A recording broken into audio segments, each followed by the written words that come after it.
Hey, Myles. Hey Brian, how we doing? Good.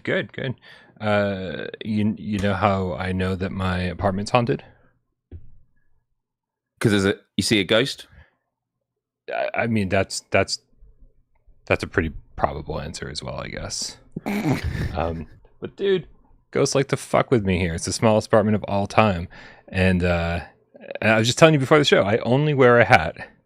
Only, like, if you ever see me walking around town or driving around town, whatever, no hat. I don't wear hats really. I only wear a hat for GamesCast Live, right? And so I put it on before the show. I take it off after the show. It sits right here on the desk, waiting for me to do another show. I sat down. There's no hat.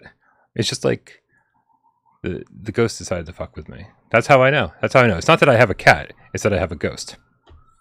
So we need all of the Gamecats throughout today's stream to look out for a ghost wearing a hat. Yeah. So you can turn around and quickly grab it back. Exactly. If you see a ghost without a hat, that's not the one we're looking for. Don't worry about that. Gotcha. One. Okay. Very good. Okay. All right, we'll do that. Figured out. Oh, hey, sirens on my end. It's time to start the show. Let's do it. Weep.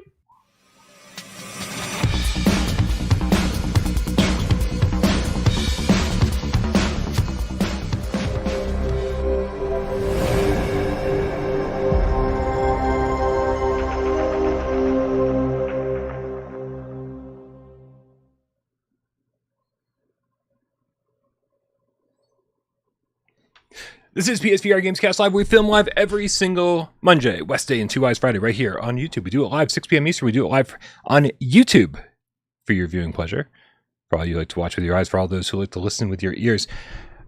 We put this thing up on podcast services of your choice, thanks to our good friend Jay Meow. Also, timestamps get into this thing later on because of Sci-Fi Gamecat Henry, all of his incredibly hard work. My name's Ryan Paul from this channel right here, PSVR without Parole. We're not rocking the hat, and the hair is kind of crazy today. Not so. And to my left, to your right, it's Myles Dyer from youtube.com/Myles. Hey Brian, hey Gamecats. It feels like quite a while since I was last on. It's been 2 weeks pretty much, hasn't it? Oh, right, because you were on Monday. Yeah, AJ and I... It was like two double bills. It was I did a Friday and then the Monday, and then AJ did the Friday and then the Monday. So back to regular programming has resumed, and it's good to be back on a Friday with you all. Wonderful. Some last minute stuff coming in here. Perfect. This is great. Professor Lilith just chimed in. Nick of time, and is reminding everybody that the multiplayer meetup on Sunday, 2 p.m. Eastern, has been decided. Walkabout mini golf, Myles. Walkabout mini golf. Amazing. Yep. My hope is that you guys limit the room sizes, because when you get 8 players playing a game of Walkabout mini golf, that's an all afternoon experience. I'd rather have 4, 5, 6 people playing maximum, and then get a couple rounds in rather than doing the ridiculously long rounds. Have you? Did you get a chance to play you got to play Laser Layer and some of the new courses? Yeah, you're all caught up on that? Yeah, I've actually not done a lot of golf in it lately. I've just been going around collecting all the clubs because it's something I actually hadn't really done. I only had one club, which was from the How Many Leagues Under the Sea with the underwater ship, and you have the tentacle on the club, which was cool. That was the only one I had. I've now got probably about 8, 9 now, nice. And obviously on the Laser Lab one, there's 2, which was really confusing because when I was playing with my friend and we were doing the clues together, we had 2 different sets of clues. Really? And it was because we'd chosen the 2 options. So yeah, so cool. On Laser Labs, there's 2 clubs you can unlock. I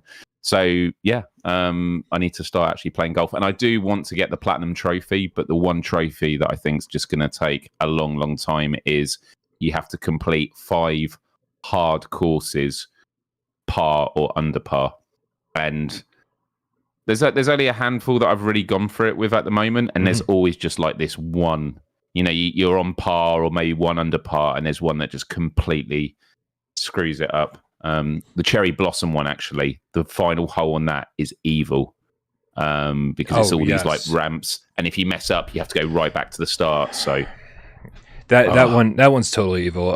In fact, it's not even about. For me, that hole is just about finishing it. Like, never mind, like getting it in par, getting it in bogey. Like, it's literally, I just don't want to stroke out on that one because I feel like I've only completed that hole like twice, and I've probably played it like 10 times. Probably stroked out 8 of those. So, yeah. Because if you don't know how our Sunday multiplayer meetups work, just join our Discord. Click the link in the description below. Come join our Discord. That's where we all hang out 24/7. It's always a good time. I basically live there. So you can come hang out and shoot the shit. And Professor Lilith, like I said, in the Sunday multiplayer meetup channel, always organizes these things every single Sunday, 2 p.m. Eastern. Different game every week. And so if you're like, I've got all these multiplayer games and no one to play with, I don't have any friends that have PSVR2. Yes, you do. We're right here. Yep. That's awesome. Yeah, I'm also excited to play on Sunday because this weekend I'm probably not going to be doing any Let's Plays because my laptop died last weekend. I've got a new one which I'm in the process of setting up, which is going to be exciting because it's going to mean that just my laptop has just been so old and it's done me good. But it means that when I'm live streaming, if I've ever got like an internet browser window up, the whole thing goes laggy. Like it's that whole thing where you just want to restart the computer and only start the live streaming app. Like anything else, I'm even worried about breathing on the laptop. Like, is that going to make it go laggy all of a sudden? But also, I've been pretty unwell lately, so it's going to be a chilled weekend for me. And when I think about like if I am going to do some VR, Walkabout mini golf. I mean, I was showing it to a work colleague of mine who'd not really done much VR, and you just hear the same thing, which is just. It's such a peaceful game. Like, I just love the music in every level, how they capture the theme, but also it's just chill as fuck, and I love it. So I'm going to be joining all of you on Sunday. Awesome.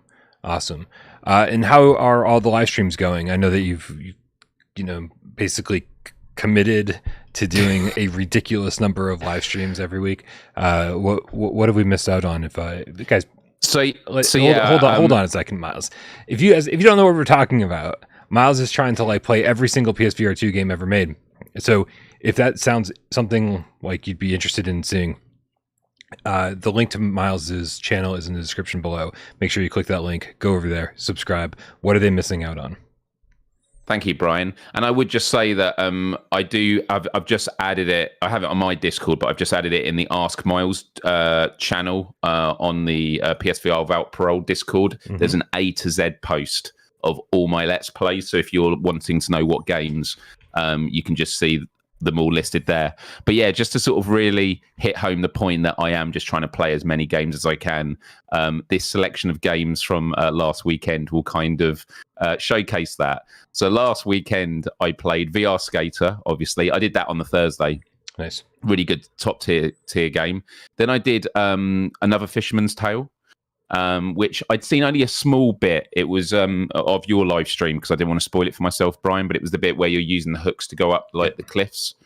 And I've been pleasantly surprised by it. I honestly didn't know what to expect. I thought they're trying something different, but then once you get into like the first tutorial-esque level, you realize, oh no, it's still staying within sort of the ethos of A Fisherman's Tale, and I'm enjoying it.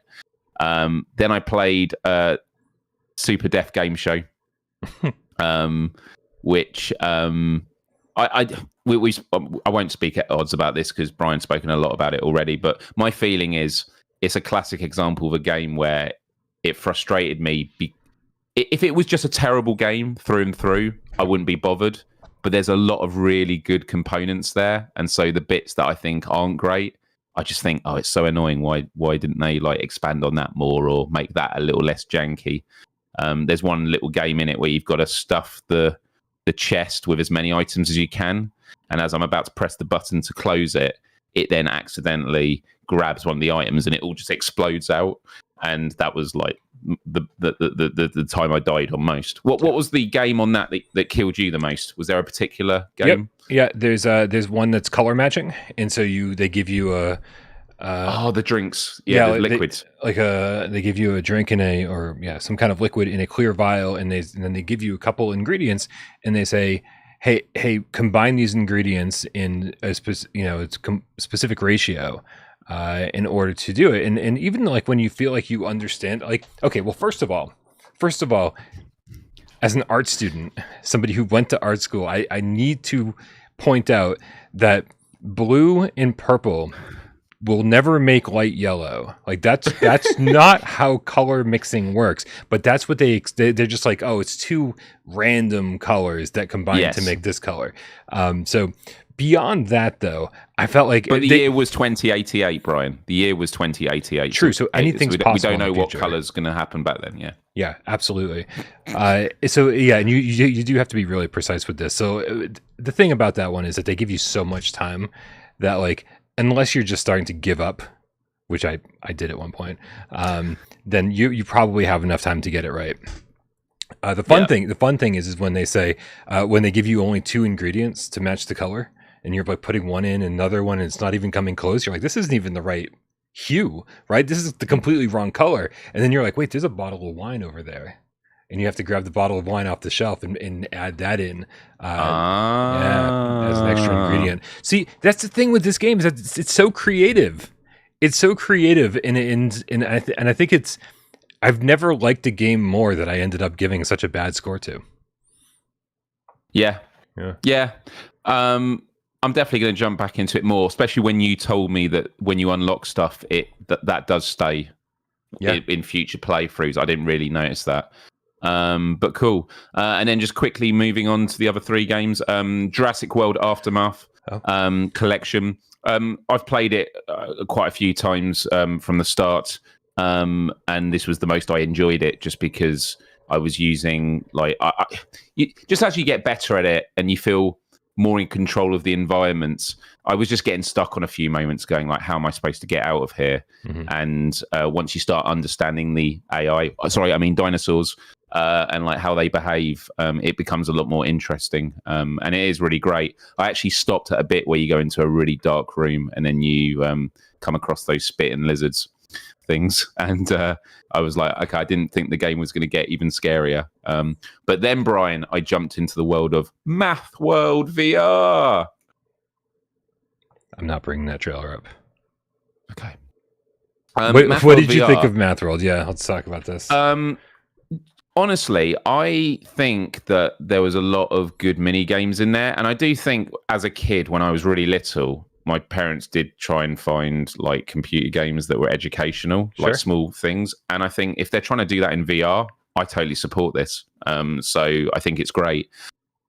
I remember you telling me about, and I think you didn't do a review, did you, of it? I thought you'd done a review of it. No, I couldn't find it. You must have spoken about it on a show or something. Yep, I played through all the mini games once or twice, and captured footage and talked about it at length on GameScast. That was it. Yeah. Because the thing you mentioned was like some of them, the physics, like the basketball. Yep. Every time I threw it, it always went slightly to the left. Mm-hmm. So yeah, some of the games, like the darts one, they feel really heavy, but you can kind of get the hang of it. The one that I thought, but some of them were really well, like the physics were great. The one that was great was the axe throwing. I thought the axe throwing felt awesome, and the way it spins, and you have to, it's not just it goes into the board, you have to get the spin right. But actually grabbing the axe before you throw it, that was where it wasn't great. And then obviously there's a lot of repetition. There's not a lot of content there. And there's a lot of real sinister tones. I mean, some of it I thought was going to be Resident Evil 4, like the one where you've got to do the mini golf and you're in this weird like village with all these people staring at you and the music's really loud and they're all just like staring at you like this. Yeah, some really weird stuff in there. But for what it was fine. It was fine. Though? I mean, the fact that it's just a collection of mini games and the physics in half of them or controls in half of them are just bad. Yeah, like it's not fine. It's no offense. I understand what you're saying. Yeah, but yeah, it's a real shame. I don't understand what they're doing here. They had an opportunity to kind of like do this brain age thing, where because it is a little bit of brain age. Yes. You're solving super simple puzzles, and you're just trying to do it really, really fast, and and it's really satisfying to do it. But it's not satisfying when like just nothing feels right to interact with. You know? Yeah, I guess I was taking an average. I think the mini games that were done well, they were great, and then a lot of them were just like, just not working well. But I tell you what, having bad like mechanics for throwing was really good on a live stream, because it meant, you know, if I got the wrong answer and I didn't know what 6 + 1 was, but I was going for 7. I was going for 7, really. Yeah. And then the last stream I did before my laptop kind of died was What the Bat. And What the Bat I've always had a good time with. I literally on the live stream deleted my save game and went from the beginning. And I did like a solid hour of it. Got through quite a lot of the game just because I'd done a lot of it before. But what I didn't appreciate was that the social screen is actually different on a lot of the mini games. I didn't realize that. Really? So so like, you know, at the end of each like world, well, to be honest, I've only like skimmed through my live stream and seen it on a couple of occasions, so it might only be a couple. But for example, the one at the end of each of the levels, you do that thing where you got to take a photo of yourself, a selfie, and then you smash the TV and that's it. Right. And there's one where you're on like a crane at the side of the house and you're painting it. Well, on the social screen, you're actually looking at yourself on like from the ground up in the distance. Okay. So I thought that was kind of cool. And I noticed that the gameplay footage, a lot of the time the bats were a lot further in front, so they sort of take a step back, so it's better on the social screen. Because I did see some conversation earlier on Twitter. I know it's called X, I'm still going to call it Twitter, with Jimmy Bowers from Synapse, Endreams, and Nathy. They were talking about like what is the like social like screen capture like for PSVR2, and Nathy shared some screenshots saying some games do it really well, some don't. And it was interesting just seeing it laid out, some of the issues, because one of them was like Kayak VR. The kayak's kind of, it looks like they've done it through one eye or something, so the kayak's slightly off. Yep. Is that what it is? Yep.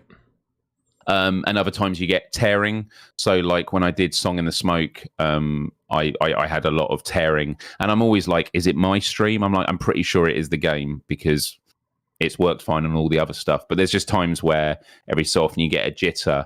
And so I don't know, like, obviously this could be a conversation for an entire show, but I'm just curious to hear what your thoughts are. Like, I feel that there is a responsibility, and I understand it is to do with priorities and that, but like, if you're developing a VR game, get the social screen component like polished, because that's a great marketing tool for your game. Like,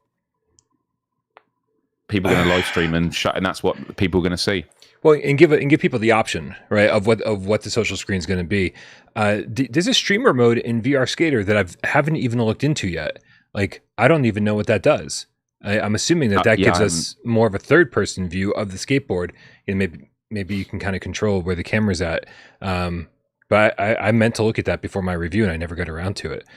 So very curious. And it's obviously to do with the type of game as well, because some are like, it's whether or not they've got performance to lend to another camera. So like Knock, for example, gives you like 3 different choices. Like they have the esports, you know, camera angles. They do it where it's a bit more wide out. I think there's like 3 different modes, which is really, really cool. So it shows that the potential is there. But yeah, there are times where you're just like, actually, the whole left-right thing, I mentioned Kayak VR. I remember where it also happened. It was when I was playing Creed Championship Edition. Because again, when I was watching it on replay, it's like my arms are sort of over here. And it looks like I'm playing weirdly. I do have to agree with Emily Baxter, hashtag the Cartoony Witch Game Kit. With a $2 tip in the chat says, pathetic lineup, Myles. Weekend is now official. Not your best weekend of game selections. I will say that I hate What the Bat. What the Bat's a 4 out of 10 for me. I did not find it whimsical or enjoyable or humorous. I found it irritating and silly in all the worst possible ways. Yeah, but that's me. I know that, Upload VR Game of the Year, so I'm obviously in the minority here. Let me know in the chat. Maybe I'm not. Kill Artist 1, the Dreamweaver Gamecat with a $5 tip says, hey, Brian and Myles. Hey, Kill Artist. I've been hooked on Diablo 4. I would give anything for a VR version, even third person. Such a visual feast. I remember thinking that exact same thing when I was playing Diablo 3.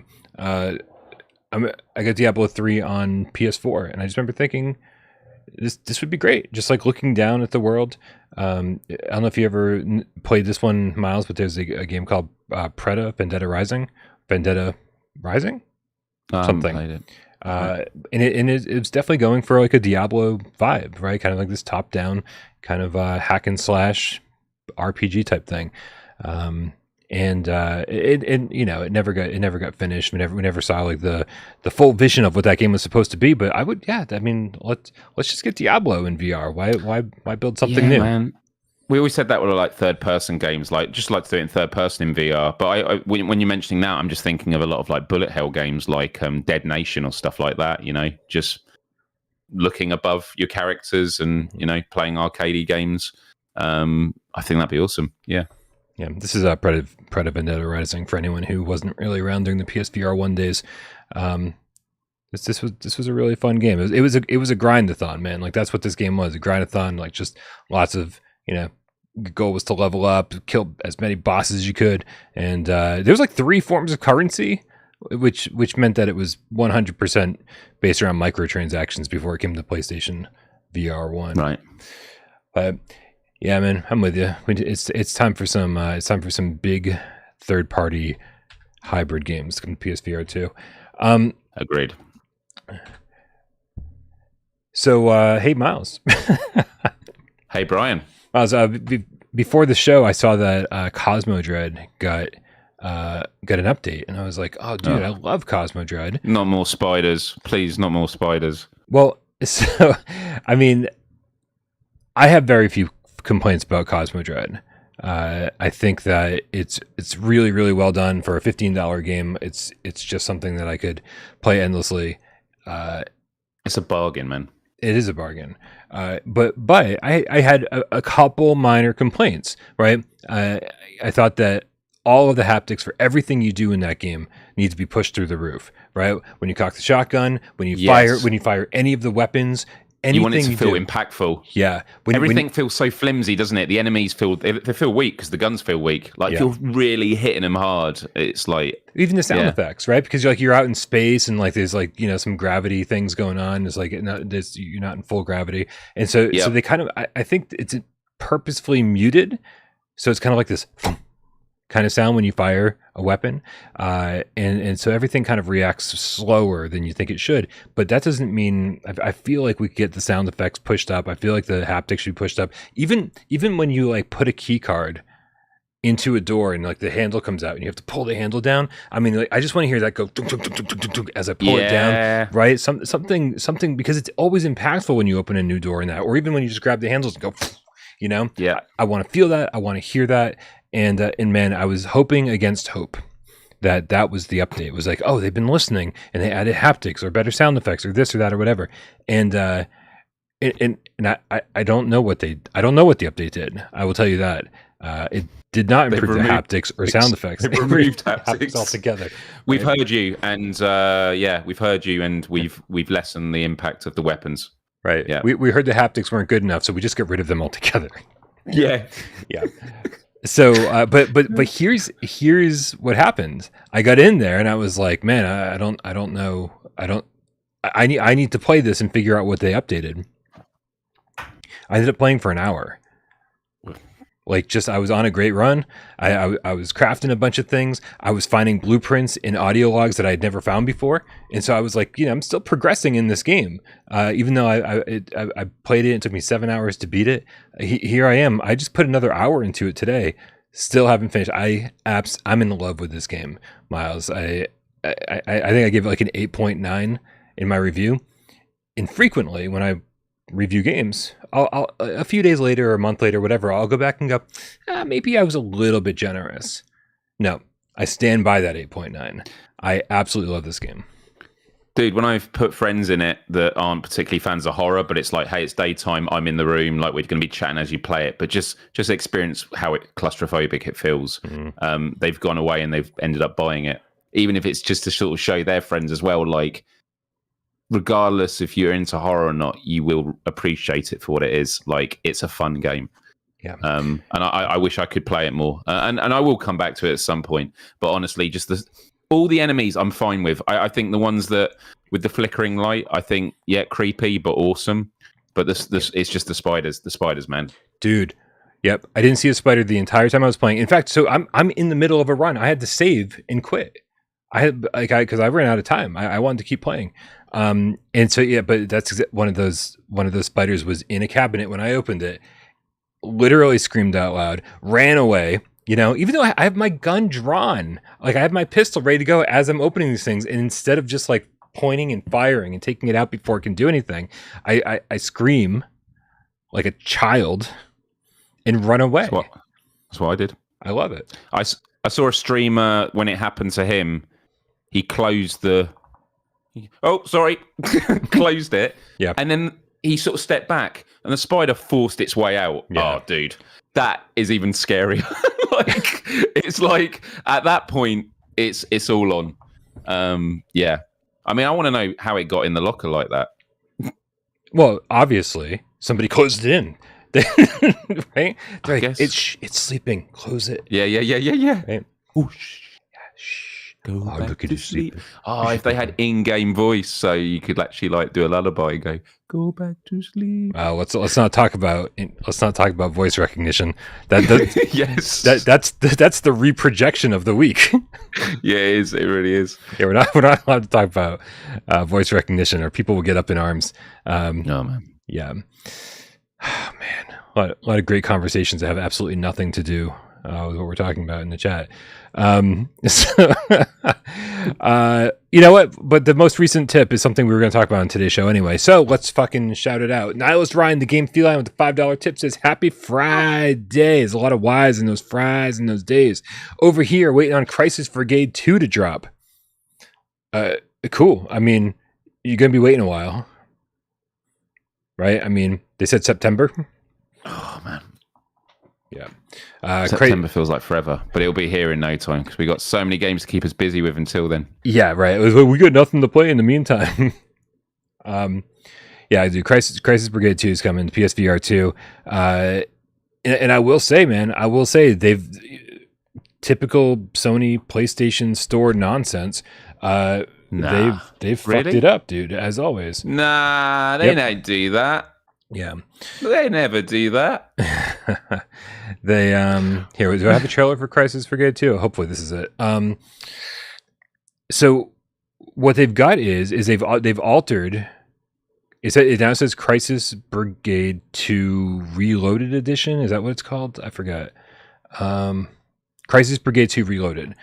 And so it says PlayStation 4, PSVR 1, PlayStation 5, PSVR 2. It has all the logos on it, right? Right. So you go and you're like, oh shit, I didn't know this was available for PSVR 2. Awesome. They let you buy it. And then when you try to download it, it's only the PlayStation 4 version. You know, when you download it, usually says which version do you want to download? It's only the PlayStation 4 version right now. So people are buying this thing right now, thinking that they're going to be able to play it on their PSVR 2, and they cannot until next month when that version comes out. Luckily, it's a free upgrade, so your money is not wasted. You should be getting the version that you're looking for next month. Right. Yeah. There we have it. Yeah. All right, man. Let's tackle a viewer takeover question. What do you think? Let's do it. All right. If you ever want to leave a viewer takeover question, get your questions read on the show, then make sure you go over to our Discord, click the link in the description below. Join us over there, just like Sniper Jones 10 did here at #viewer takeover. Myles, with 2 to 3 AAA titles from Sony and their third-party partners, along with numerous high-quality indie titles every year, be enough to turn the tide for mainstream VR acceptance? Essentially, what pace of games would be enough to end the no games nonsense going around?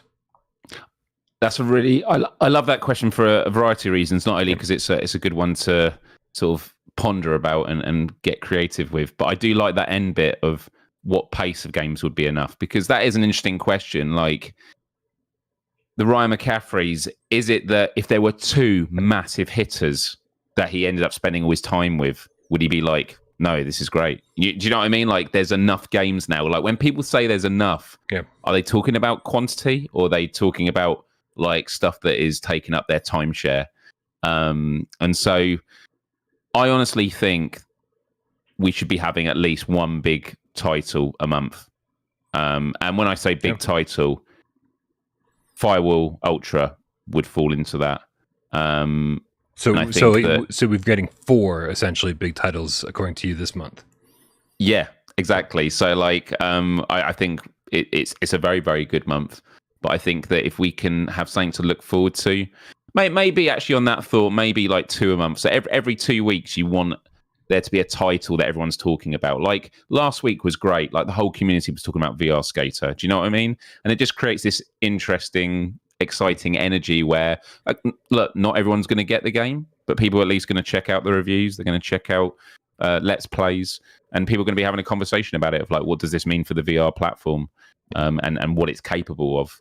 And you know, in the case of VR Skater, I know that that's not what the conversation's about, but one of the interesting things was we looked at the trailers, and it's always like, but you're doing it with your hands.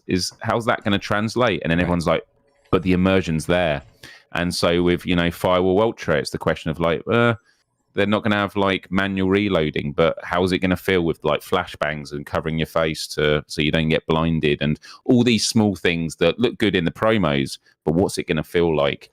And, you know, that's the magic of VR games and what gets people excited and talking about it. So, yeah, I think if there's a game every 2 weeks, on average, I think that's how they're going to go for a win. But when it comes to AAA titles, would 2 to 3 help before the end of the year? I mean, how many AAA titles have we had so far, Brian, would you say? It always depends on your definition of AAA, right? And people try to assign a different definition to AAA in VR, which I don't think is fair. I say, well, let's just be honest with ourselves and say, hey, we just don't have that many AAA games in VR, right? Because if you look at something like Resident Evil Village and say that's AAA, and you say Gran Turismo 7, that's AAA, you can't look at like Saints and Sinners and go, oh, well, that's also AAA, but for VR. Like just call it what it is. Like, people are using terms like triple I, like, you know, like a super high quality indie game, which I kind of endorse. You know, you may even call it a single A title. I don't know where to go with that, but we have very few. We have very few AAA games in VR, and that's just sort of always been the thing. Except Myles. So I brought up the PlayStation Store here on the screen for a reason. Today, when I was going through the PlayStation Store and I was looking for, this is actually when I was looking for Crisis Brigade. Let me sort this. I love when you go to new games, it automatically sorts by best selling. I'm like, no, I chose new games, sort by release date, new to old. Like, I mean, how fucking stupid is this store? I'm sorry.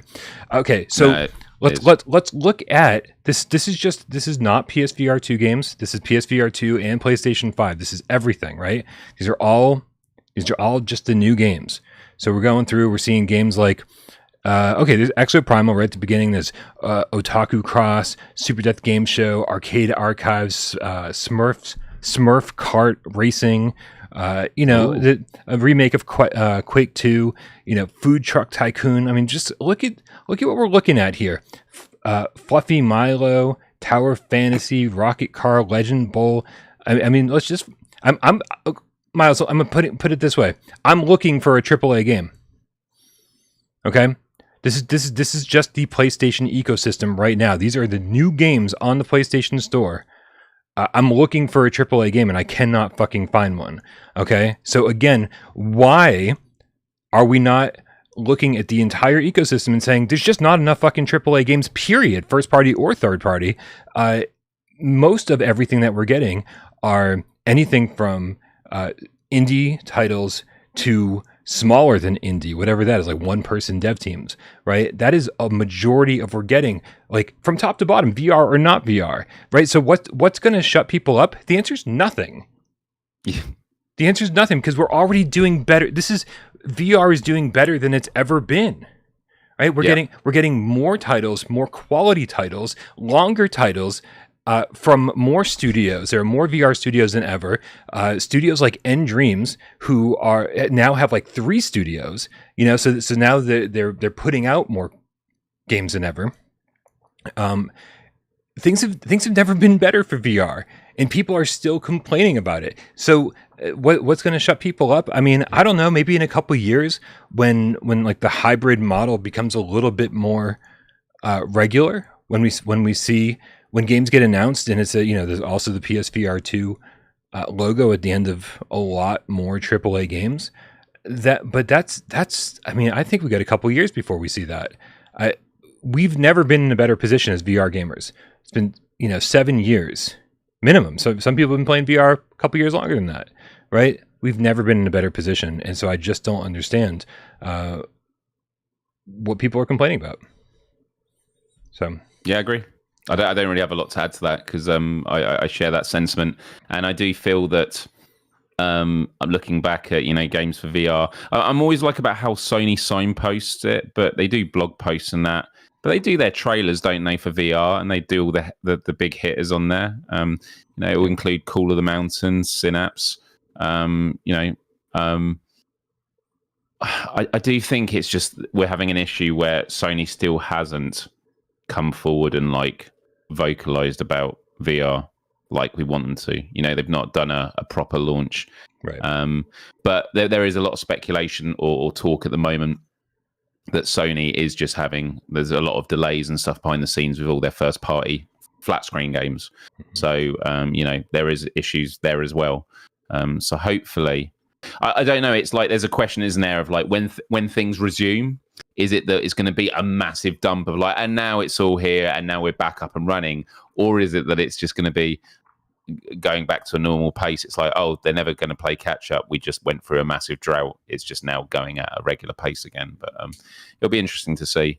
But yeah, for me, my eyes are set on. I think Halloween's going to be a great period. Clearly, a lot of great games. August is going to be great as it is. Mm-hmm. If every other month is just packed with games, I think we're in for a real treat. And I am looking towards Christmas to see how they position the product.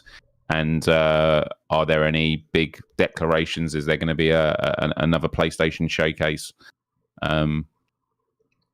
Yeah. There wasn't a specific point on that, just a load of ramblings from this sick person in Britain. It's all good. It's all good. Yep. I think at a certain point, facts don't matter. The narrative has been put in place, and no one's willing to do any legwork to see if that story is true or not. If that's actually the case, when Ryan McCaffrey put out that tweet, it was obvious. He said, "Look how dusty my PSVR2 is." I was like, well, maybe if clean your fucking room. Maybe if people were pretty cruel about that. I was like, you should see how dusty my place is. Yeah, no, mine's dusty as well. But I was like, but maybe if you've did any even 5 minutes of checking out. I mean, not that I think Ryan McCaffrey should be subscribed to Without Parole, and checking news reviews and shit. But I mean, maybe if he's going to complain that there's no new games to play, and here we are saying that we can't keep up with all the new games that there are to play. So yeah, I mean, unfortunately for people like that, it's going to take nonstop AAA, it's nonstop AAA hybrid games. And again, people like that just won't be happy until for a couple more years.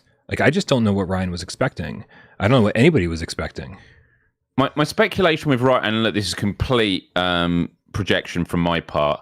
I feel like if Ryan was the PlayStation guy, I think he'd have a different attitude, because I think the way he's positioned the company is, because you could say oh, he's in the industry, he'll get all the free game keys. Right. Whenever I've watched Beyond, and I don't really watch it much anymore, just because I'm just all in the VR space, and when I hear him talk about VR, I get depressed. Although there are hosts on there that I absolutely adore, but they're not really into VR. Ryan is into VR, but he's the Xbox guy. So I do think that means that where his attention is in terms of his day-to-day workings, he's not going to be chasing developers for keys for games. So I do think when it comes to VR, there are a lot of games, and sometimes that can be the problem. It's but show me where the real top games are. And that's why it's important that you have stuff like PSVR Pro and other people that are saying these are the ones that you should pay attention to. Right. But I think that if you were someone that is just looking at the list yourself and trying to make a decision, I think it's a much harder call to make. That's not an excuse. It's just an explanation. But I do think that if he was the PlayStation guy and that was, I think he'd probably have a different perspective. Yeah. I would hope that's the case. But I have no idea. Because I remember when he was playing GT7 and like how much he was hailing about it. It was just amazing. It was amazing to see. But that was because he was invited to check it out, and they said you got to check this, and that's what he did. And that was a part of an IGN editorial. Yeah. A lot of the other VR stuff since then, I don't think he's been. Do you know what I mean? He's not been sent to play Switchback or other stuff. So it's kind of like we need to get stuff under his nose. So just keep sending him game recommendations. That's what I'd recommend. Right. Yeah, somebody responded. I think it was I think Magnus. Magnus responded to Ryan McCaffrey's tweet with our top 25 list, and he said, "Get back to us when you finish these 25 games," which is pretty cool. It was it's crazy for the four of us, right, to sit around for hours and have to leave some of our favorite games off of a top 25 list for a headset that only came out 6 months ago, and then somebody turns around and says there's no games for it. I was like, we just got real upset about certain games that we couldn't keep on a list. So yeah, much different perspective, that's for sure. Mm-hmm. Before we go on to the next thing, Brian, can I do a public service announcement? Sure can. I don't know about you, Brian, or any Gamecats, but do you do PlayStation Stars much? Do you do the collectibles on there? No, I mean, I get Stars notifications like every time I buy a game or whatever. Like Stars so every month so every month they give you like a new list of challenges, and it might be like play a PS4 game or stuff, or complete this challenge in this game, and it's just you collect these cool 3D collectibles. I believe that this month they've just released the PSVR2 collectible, and it's cool. So I think to unlock it, what you have to do is in PlayStation Stars, and if you don't have it, you do need to sign up to it. But I think it's just while you're logged in on the app, you can just turn it on. I don't know how you do it, but definitely look it up. I think it's really cool, and then you can create a cabinet with all like Astrobot figurines and all this sort of stuff. And I do think if there is ever going to be a PlayStation home, this is going to be stuff that comes into play there. The PSVR2 headset is, I think, this month's one. So just jump in, give it a go. And whenever challenges appear, you don't have to. You have to like accept the challenge. So just make sure you go whenever new challenges appear. I just accept them all, so they're running in the background and they pop. And I did see from Mystic Ryan on his Let's Talk PlayStation today. He was saying that on the latest firmware update, PlayStation Stars, like the collectibles, is now being acknowledged by the PS5. So it looks like they're going to be not just doing it as an app thing. There could be stuff that they do actually on the main UI, which is kind of interesting. But anyway, just wanted to say everyone should go and grab that PSVR2 digital collectible. Super Elastic Bubble Plastic Gamecat with the $5 tip says that I think without Parole's top 25 video was more exciting to watch than any of Sony's presentations. Thank you all for. Wow. Yeah, I was really happy that you guys were able to participate, because it took me so long to get my shit together. It took me a month. It took me a month to finally say, okay, I'm going to take today, and as it turned out, all of the next day and the day after, I'm going to take these days, and I'm just going to get to work on this, and I'm going to edit the crap out of this and get this video out finally a month after our debate. And I really want to give you guys way more lead time and say, hey, I want you guys to participate. I want to get some voiceovers from you. And I didn't give these guys any time at all. I said, listen, I'm going to do this today. I want it out by tomorrow. So send me voiceovers. And you guys all sent me great voiceovers. I was so glad that we could all, work together and kind of get this awesome video out. Even if it had a massive spelling error. So what are you going to do? Yeah. Sorry, there's a lot of chat about the PlayStation Stars, and there's actually a really good feature that was mentioned that I should also mention. When you're signed up to PlayStation Stars, anytime you spend money on the PlayStation Store, you get credits, you get coins, and that can then be exchanged into gift vouchers. So if you're going to be buying games on the PlayStation Store, which we do when we play VR, because a lot of them are digital only, the amount of points you need to buy full-fledged games is huge, but it's something that's just worth considering, that sooner or later, you'll be able to go, oh, actually, I can get that. I don't have to buy it. So if you're going to be buying games, you may as well be getting credit for it. Oh, how nice. How nice. Myles, what do you think of this? What do you think of this PS5 Slim video that leaked today? Well, I only saw it very briefly, and I know before the show when you asked me about it, I said it doesn't look any different, and you were like, "But he's holding it with one hand," and I was like, "Oh yeah, I didn't notice that bit." Yeah. So it's not really. It doesn't look like a Slim. It just looks like a PS5 Mini. Like, yeah, you know what I mean? Like Slim is like, yeah, it's like slimmer. It just looks like it's been shrunk. The PS5 shrunk. Is that a good name? That's a horrible name. That's a horrible name. What I found fascinating was originally I was like, oh, so they're not going to make the disk drive detachable. That was my initial thought when I first saw this. But then Insider Gaming was like, oh, this shows that the hard drive, that the disk drive is actually detachable. You just slide that whole panel off, and that's your detachable disk drive. So this brings the PlayStation 5 down to one SKU. You don't have to choose the digital or the physical version anymore. You just buy the PlayStation 5 Slim without the disk drive, right? And then here you go. You slide this other thing on to have your physical disk drive. I just assumed it was going to attach via like a USB cable or something, right? It's going to be the separate thing that sat next to your PlayStation 5. But they made it like kind of look like. Actually, they made it look almost exactly like the original PlayStation 5 model, but a little bit. A little bit slimmer, a little bit shrunker. Yeah. Yeah. I'm kind of down with this, man. I'm kind of down with this. I saw some screenshots and I was like, oh man, the screenshots were all blurry and like, it's just all you could see was like that there was a black line across the PlayStation 5. But I didn't expect to actually see a video of this today. So I guess it's how real. This stuff always leaks. And also we live in a world now where we don't know what's real and what's not. Yeah. Oh, IDK Outcast thinks it's fake. I Mm. didn't even consider that. Because it's been rumored for so long. That's the problem, right? And of course, like especially with such a massive console that costs so much to make, and that they've pretty much been breaking even on for the better part of 2 years. We're coming up to year 3. Can you believe, dude? In just a couple months, PlayStation 5 will have been out for 3 years.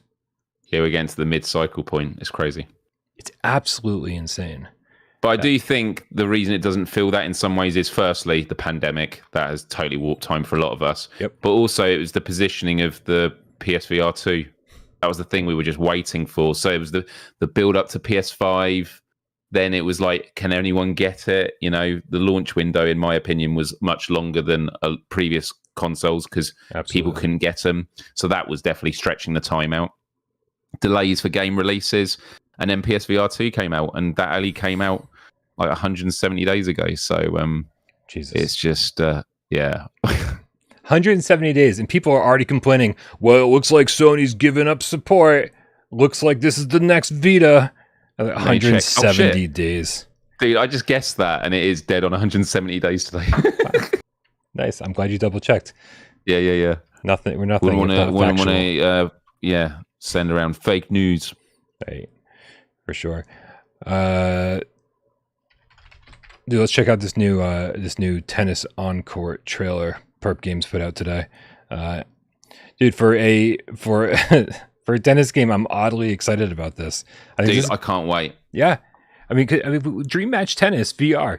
I wouldn't call it a great game, right? It was definitely made by some indie studio, and it got patched. The VR patch came later. It didn't even have multiplayer at launch. Like, there's a lot of issues, but the physics felt great. It felt great to play, right? And so here's a tennis game that's built from the ground up for multiplayer in VR.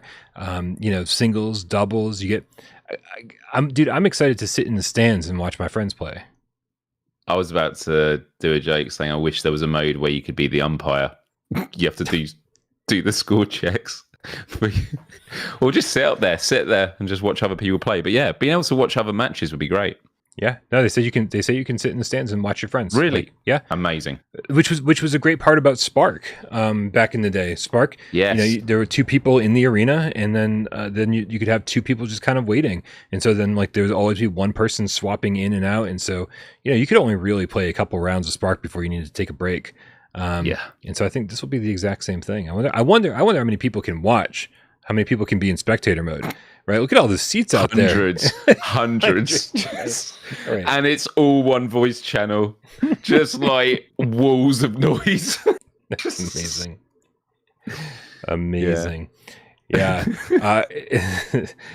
Yeah, no, this looks good. I could not care less about a flat screen tennis game. Like even back when Virtua Tennis was like all the rage, like, everybody loved Virtua Tennis 1, 2, 3, 4. I was like, but this is just Pong. This is really just like where Pong has gone, right? But dude, in VR, first person doing this, physics look amazing. October 20th, Myles. I can't wait. Yep. I mean, on that thing about tennis, like I played tennis growing up and loved it. The last proper tennis game I played was proper. I've just dug myself in it. Was Mario Tennis on the N64, and that was good fun, man. Good arcadey fun, Mario Tennis. Yep. But yeah, no, I'm super hyped for this. And someone in the chat says it'd be great if you could play as the ball boy. Having to Gabrielle, ball boy mode. I always have to run after the ball. You read my mind. That's exactly what I was thinking of when I thought that's what Myles was going to say. Actually, yeah, that's all you do is you just run out, grab the ball, and run back. That's all you do the whole game. What a chaotic tennis match! If there was no NPCs, it's all real players. You like takes like 10 hours to complete a game because someone's still looking for the ball. Wow. Yep. So yeah, October 20th. This is great, man, because we're starting to like kind of fill in, pepper in release dates for the rest of the year. Obviously, we're gonna get, we're still waiting for specific release dates on like Happy Funland, on Madison, on Numata. Right. So we get some horror games coming up. We've got plenty of other games that have been announced, like Journey to Foundation. Every game that we're talking about right now, they keep saying 2023, and we're just waiting for those official release dates. So we're slowly peppering them in throughout the rest of the year. I have a feeling, as crazy as August is with VR Skater, likely Alvo, Crossfire Sierra Squad, Firewall Ultra, God, what else? Green Hell next week.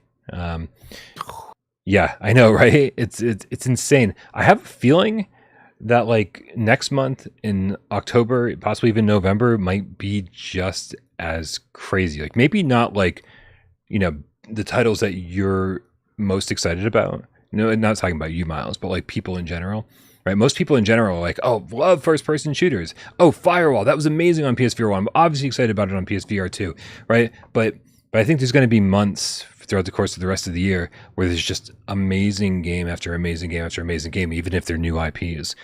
So they might not get the attention that this month is getting, but I think we're going to have equally as good months throughout the course of the rest of the year. Agreed. Not that we need more games, Myles, but if you were watching Wednesday's show when me and Wes were talking, he had some breaking news during the show. Yes. And this was a pretty interesting one because from everything we'd heard about the game Lonn over on PC, we heard it was pretty good. We heard everybody really seemed to enjoy it. And then they were obviously talking about the future of Lonn, bring it to PlayStation VR2. The breaking news that Wes revealed on the show was that was this exact tweet. Let me read this out here just so everybody's on the same page. There we go. I can read it now. This was on August 9th, 10 a.m. He said, after an incredible 5 years, we've reached a tough choice to end Lonn. Our aspirations were lofty, aiming to craft a franchise and game akin to Half-Life and motivate VR indie studios that unwavering fervor and commitment can lead the way. That's what it said.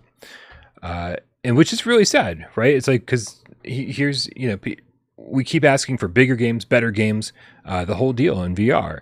And then here's a studio that's like, we want to make those bigger, better games that people keep asking for. And obviously it just didn't sell well enough on PC for them to continue with their plans. Loyal GameCat Melkaya is the first one here in the response list. If you can see this on the screen, he writes, any chance you can do some sort of Kickstarter and at least get Lonn to PlayStation VR2? We'd love to see it on PSVR2. And their response, I love when developers are transparent like this. They said, we have all the kit to develop, port and enhance Lonn further on PSVR2, we need help from someone to do it with us. We are no experts in porting a game. So that tweet right there, where they said they have all the kit to develop, port, and enhance Lonn on PSVR2, they need help. I quote tweeted that and tagged Nosebleed, VR Monkey, because these are reputable port studios at this point, right? And because it said, who out there can help? And then shortly after, the replies came in, and Nosebleed had Forrest Gump waving on the shrimp boat, basically saying, "Hey, we can help you out." And they did say, "Hey, DM us, and well, maybe we can make something happen." So this is what I'm talking about, man. Like, this is, especially when it comes to like ports of PSVR1 games, but also here we are with a PC VR game that the studio themselves just don't have the resources to bring the PSVR2. I think as we move forward, we're going to see more and more studios like Nosebleed, like VR Monkey, get into the game and just become a little bit more kind of port houses. So sorry, I'm trying to keep up. I know it's not exactly the same.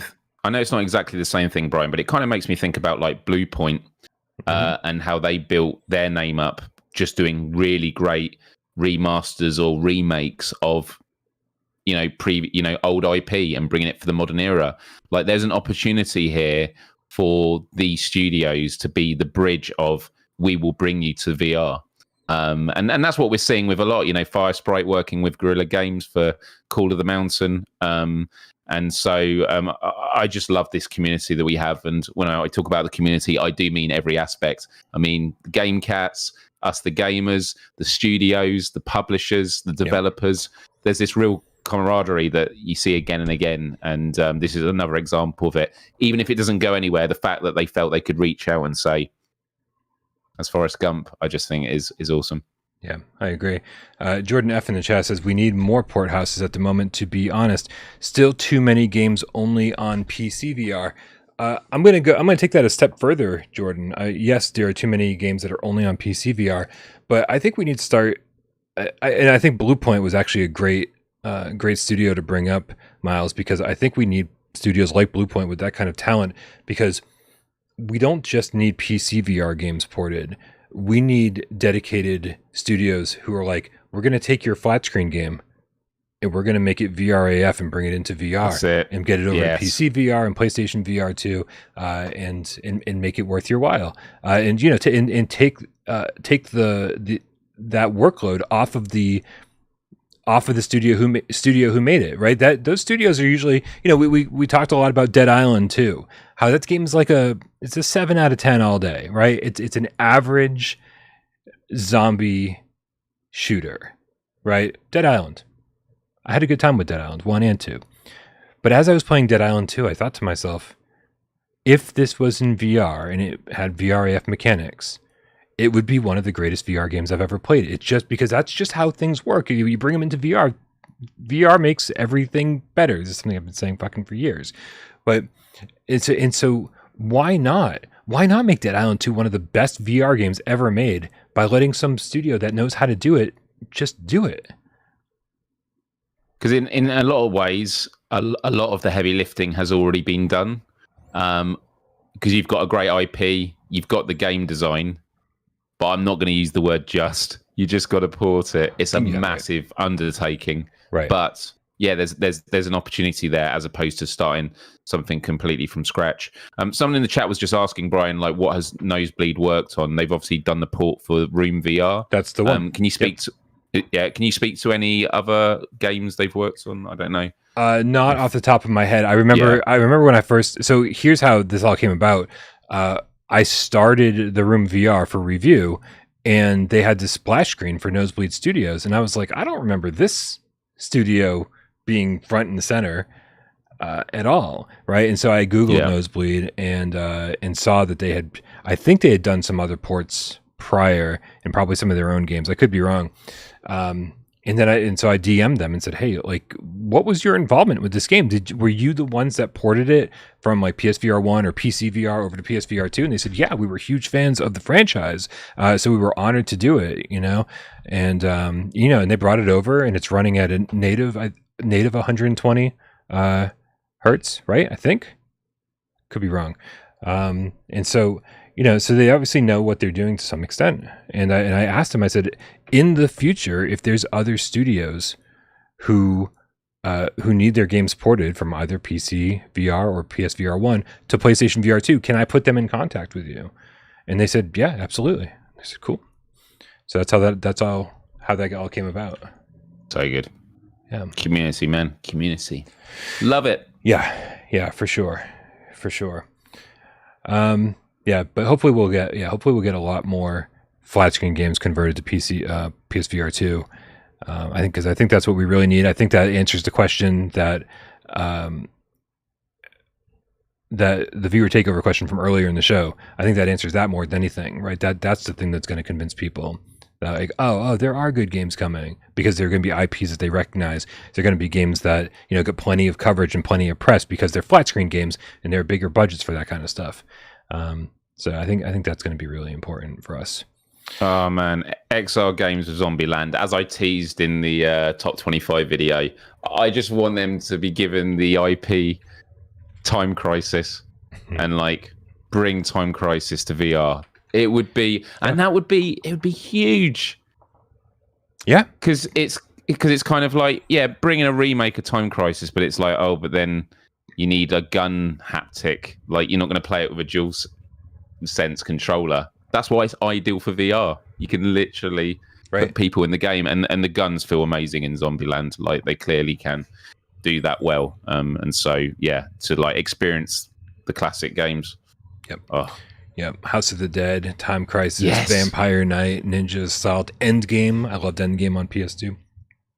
Yeah, there are a lot of good shooters. I mean, I would go even a little bit more primitive. Virtua Cop games were great. The Point Blank series. Even though those were all like very flat screen games, like not 3D environments, like you could easily bring those in and make them just as fun. There's a lot of great light gun shooters. Yeah. Alejandro D, Cat Allergic Game Cat with the level 3 membership says, according to Wikipedia, there were 81 games released for Xbox Series S and X from November 10th, 2020 to May 10th, 2021. Just saying. Okay, so let's put that in perspective. So he's saying from November to May, so November, December, January, February, March, April, May. So the same time period that we've got so far with PSVR2, there are 81 games released.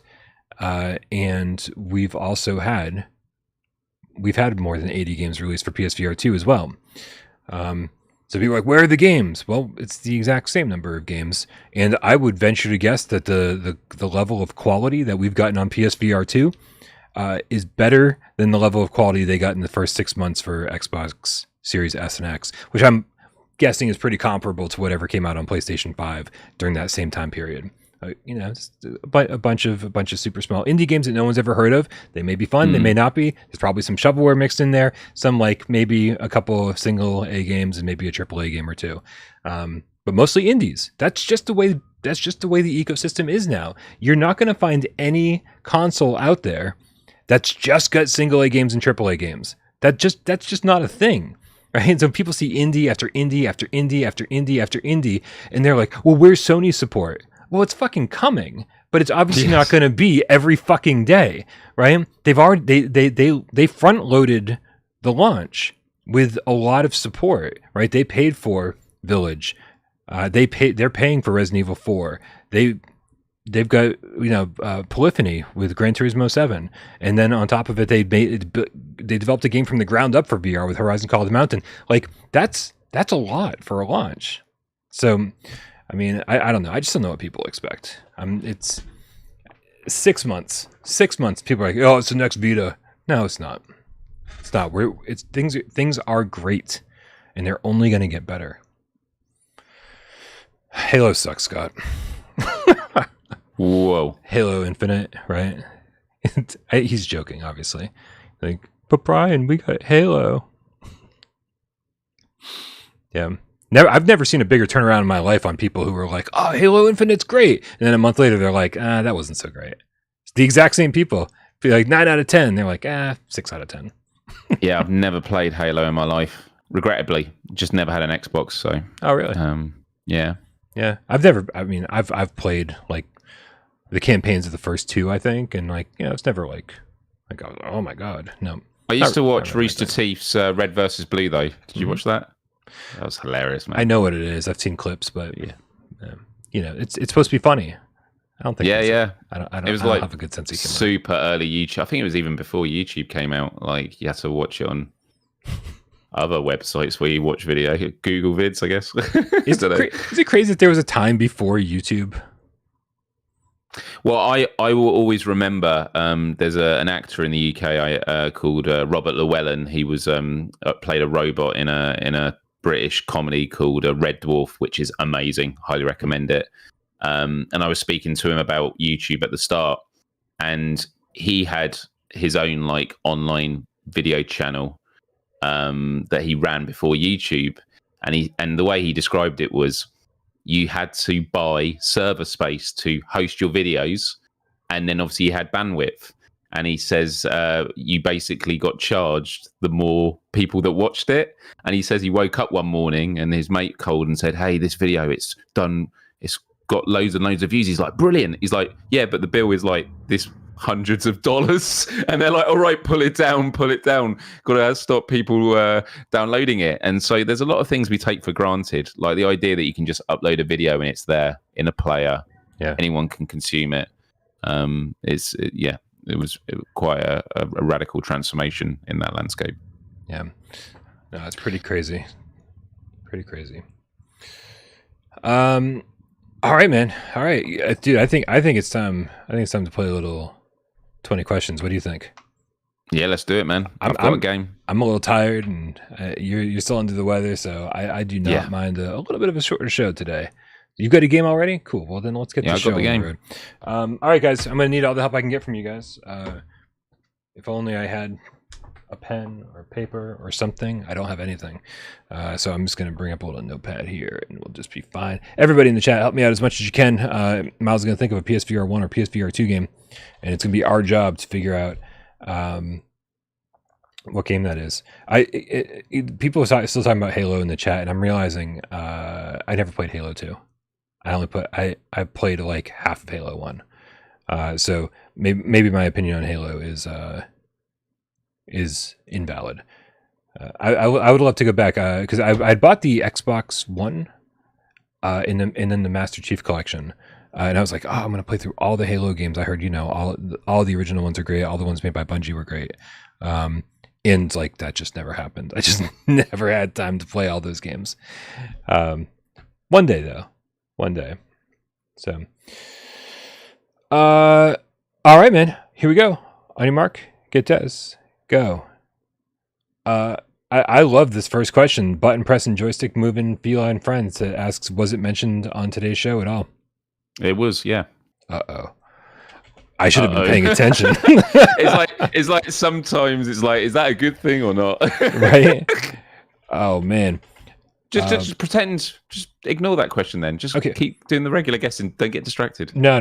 This is gonna be today's show. Okay. Was is it scary? No. Okay, so that eliminates. I should have talked about fewer games. Markio, the GameCat Dojo co-leader, asks if it's a multiplayer. No. Okay, no multiplayer. Cartoony? Is it a cartoony game? Yeah. Oh. Cool. IDK Outcast might be on something. Do you play as a person? Yeah. 5. Myles, let me ask you a question off the record. Off the record. If you were some amorphous creature with bats for arms, would you call that a human?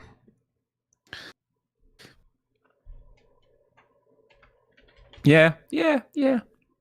I'd call that like a baseball enthusiast or something, yeah. Okay.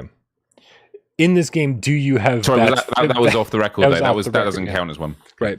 So now back on the record. In this game, do you have bats for arms? No, you don't, Brian. That's 6. I thought we were. I just saw the wall of the chat. Just right. Get curtailed. Oh man. Okay, so it's cartoony. You do play as a human, possibly amorphous blob. Who knows? We did mention it on today's show. That's going to be the real kicker here.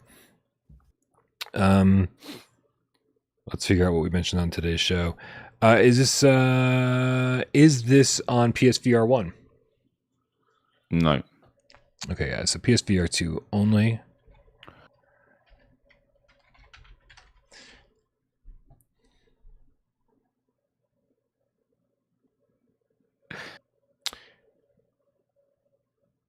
Is this one of the games that you played as a live stream, or a game that you're going to play as a live stream? Is this something we talked about at the beginning of the show regarding your live streams?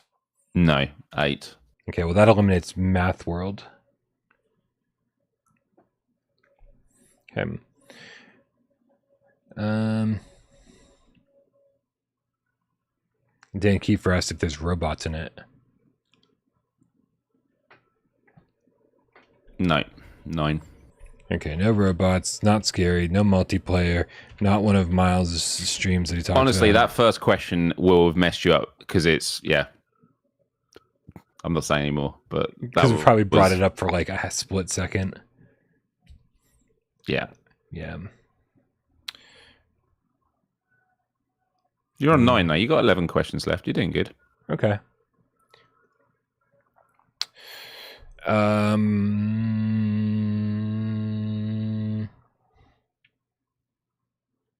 Well, this game made my PSVR2 get dusty.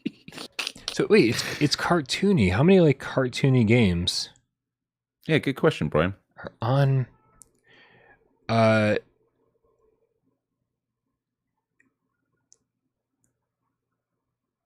Is this? Do you play mini games in this game? No, 10. Okay. Awesome Tatum's asking if there's shooting. Yes, there is. Okay. It's 11. Shooting. Okay, the shooting. Cartoony. You play as a human. It's on PSVR 2.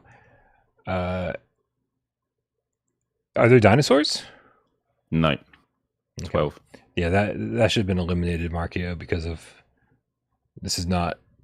Yeah. I reference this in the most loosest of ways, so it's like. Oh man, did he mention before your eyes? More than one person has said before your eyes. Does this game use eye tracking in a unique way? No. Okay. 13. Yeah, before your eyes doesn't have any shooting. Yeah, we had a conversation about Crisis Brigade, so it can't be that because he said he had just referenced it in a loose way. The fact no one's guessed it is making me wonder, did I even mention it? But I definitely did. I mentioned it this is a big clue. I mentioned it literally in passing when referencing another game. Oh boy. Somebody quickly go back and watch the show again. All right. Is there any rhythm element in this game? No, there isn't. 14. Okay, do you move at? I like Dan's question. Do you move at high speeds in this game? Not in the way that I think the question's asking. No, 15. Okay, so it's not VR Skater. It's not Runner. Do you have powers in this game? Again, not in the way that I think the question alludes. No. Okay. Do you? You know what? I've only got 5 seconds left, so I'm gonna make a wild guess. Is it Zombieland VR Headshot Fever Reloaded? It is, Brian. Zombieland VR Headshot Fever Reloaded. No way. Thank you, Red Sea Gaming. Yeah, it was Move Master first, actually. Oh, it was Move Master. Right? Yeah, I just didn't look up high enough. Oh man, that's awesome. Thank you guys so much. That was the first it was mentioned, and it was in passing when I was talking about Time Crisis in VR. Yeah, and I was saying XR games with what they did with Zombieland and how good the guns feel. Yeah, yeah. So that was that question is sometimes really helpful, and in those circumstances where you talked about a lot of games, and the one time I mentioned it wasn't when I was talking about Zombieland VR. I rolled back the video. Myles didn't say anything about anything. That's a typical Friday, though. From now on, as we're going through the show, I'm just gonna be like, oh, Myles said Crisis Brigade. Oh, yeah. Oh, Myles said Zombieland. And then by the end of the show, I'm like, did you mention it on today's show? And I'll have a list of games that you've talked about. Yeah, there we go. That's it. And someone said, isn't that a horror game? It's not. It's not a horror game. It's not a horror game, but I think if I had picked the game, I probably would have been like, horror adjacent. Yeah, yeah. Right. It's because it's zombies, right? And I don't. It's certainly not out to. It's not out to scare you, but I think zombies are inherently horror, even if they're. Yeah. I'll knock a question off. You did it in 15. Well done. I don't. I don't think that was the question that was keeping me from getting it, though. If it makes you feel any better. So Zombieland is a game I'm just so happy when I hear people saying they've got it and they're having a good time with it. Like it was one of those things right at the beginning where there was all these games coming out. It was done as a port, and they were saying, no, we've really rebuilt it from the ground up for PSVR2. And you're like, yeah, of course they're going to say it. And it's like, no, they've done a really good job with it. And actually, having looked at what the game didn't have before, and when I did the Let's Play, was it 2 weekends ago now, or 3 weekends? It was the arcade mode at the end, which is an end game piece where you play through the whole game, but you generate credits that you can then spend on stuff. Like, that's such a great mechanic, to just make the game last even longer. But yeah, Gamer SX PSN says, you asked if it was scary, not if it was horror. Touche. Right? Sometimes it's all about answering the question, and yeah, definitely not scary. So, and if I don't find it scary, then it's pretty safe. Yeah, it's kid safe, kid approved. Yes. I don't. There's a better way to say that, dude. I'm fucking tired. I'm so happy we didn't have a 2-hour show today, but I am really happy we did a show today. So thank you everybody for hanging out with us. We love you, and you're awesome. Warm Bodies, not horror. True. I liked Warm Bodies. Did you see that? No. Okay. What's Warm Bodies? It's like it's kind of like a teen drama romance, but it's been forever since I've seen it. Okay, it's a movie, and I believe it's a girl who falls in love with a guy, and he happens to be a zombie. Was that the premise? I forgot. I think I actually have the Blu-ray somewhere, but I only watched it once. So, oh man, I'm so sad because I'm always in the pizza mood when I do Gamescast live, and I haven't had pizza in ages, and I'm hungry now. But because I've had this stomach bug, I've literally just been eating toast and bananas, and pizza would be so good right now. I can't wait to have pizza again. Yeah, and you'll appreciate it more if you wait a couple days and wait till you feel better, right? Gamecats, order yourself some pizza and enjoy it on my behalf, please. And when I say on my behalf, you send pay the bill for to Myles. I heard. That's what I heard, man. Send the bill. Send the bill to Myles. It didn't break up when I said that, right? Yeah, I did say just enjoy it, and then yeah. Okay, Tatum affirms that yes, the dude was a zombie. That's how that went down. The zombie falls for the girl. Geison's got this shit under control. Okay. So the story follows him as a zombie, and he falls in love with a human girl. That's what it was. Good call. Thank you very much. Okay. Took us 7 people, but we figured out the plot to the movie. All right, guys, time for us to get out of here before my brain shuts down completely. Thank you so much for hanging out. Hopefully you all enjoyed the top 25 list this week. A lot of work went into that, even if AJ was upset by the changes that I made. If anybody who watched the interactive chat last night, apparently AJ was a little unhappy with some changes. But that doesn't matter because we're on without Parole. We're not on PSVR Underground right now. That's all that matters. But you should also be subscribed to PSVR Underground. You should also be subscribed to youtube.com/Myles and subscribe to Virtual Strangers. Go subscribe to all my friends by clicking all the links in the description below. Come join us over on Discord and join us for the Sunday multiplayer meetup, which is Walkabout Mini Golf all sorts of great things. Thank you so much to my moderators. Thanks everybody who helps the channel run. J Meow, Rypop. I said Rypop because he's going to be doing the what's it called? Podcast soon. And dude, I'm in a bad spot. Doing good, man. Yeah. We're at the finish line. And Sci-Fi Gamecat Henry. Thanks everybody who supports Joe financially over here on YouTube by being a member and on patreon.com/withoutprogames. Everyone who tips during the show, including Mako X with the Canadian $5 tip that says, send my bills to Myles. I don't know who Myles is. He spelled it with an I. That's one eye Friday. One eye Friday. One eye. Yep. 2 eyes Friday would be amazing. Yeah. Thanks everybody who hangs out. Keeps us entertained while we try to keep you entertained in the chat. And everybody who, of course, sits back and watches the show doesn't say a goddamn word. We know you're out there and we love you just as much. Happy Friday, Myles. Happy Friday, Brian. Happy Friday, Gamecats. Take good care of yourself and hopefully see you on the golf courses on Sunday. Join our Discord. Later.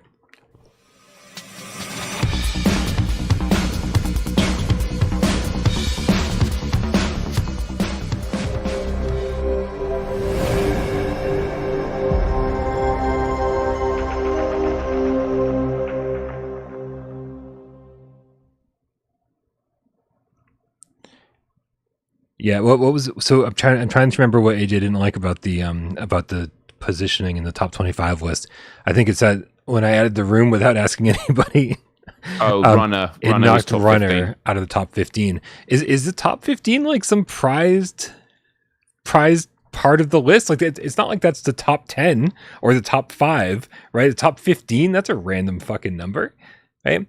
I should have knock it down. I should have made him extra happy and just ditched Synth Riders from the last position instead of including it as number 26. That's what I should have done. Next time. I'll get you next time, Gadget. Next time. All right, man. Let's get out of here. Good night, everybody. We love you all. Have a great weekend. Night.